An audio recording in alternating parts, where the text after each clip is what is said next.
չգիտեմ, այդ նույն շրջանի խորհրդային դերու ժամանակահատվածի պետական մարմնի կամ չգիտեմ շրջանի խորհրդի որոշմամբ փոքրիկ ավտոտնակ, որը կառուցվել է, դարձավ ինքնական եւ ենթակա է քանդման։ Այս սա է ամենաշատը մտահոգում քաղաքացուն։ Երբ որ մենք չենք գնում, երբ որ մենք բոլորի նկատմամբ հավասար վերաբերմունք ունենային, այս խնդիրը գուցե լուծվեր։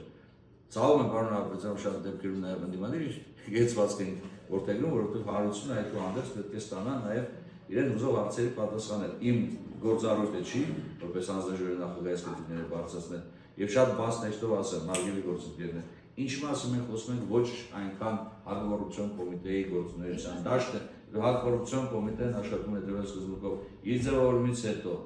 արկա հանցագործությունների շրջանակներում համապատասխան վարույթներ իրականացնել եւ այդ վարույթների շրջանակներում իրականացնել նախաքննություն եւ մեղադրական եզրակացությամբ այն ներկայացնել պատկան մարմիններին, որից մենք ստանանք արդյունք։ Հակակոռուպցիոն կոմիտեն հետևանքի մասին է, բայց մենք շատ դեպքերում չենք ուզում պայքարենք պատճառի դեմ, հետո զարմանում ենք, թե ինչ են sense հետևանքների այդ գալիս։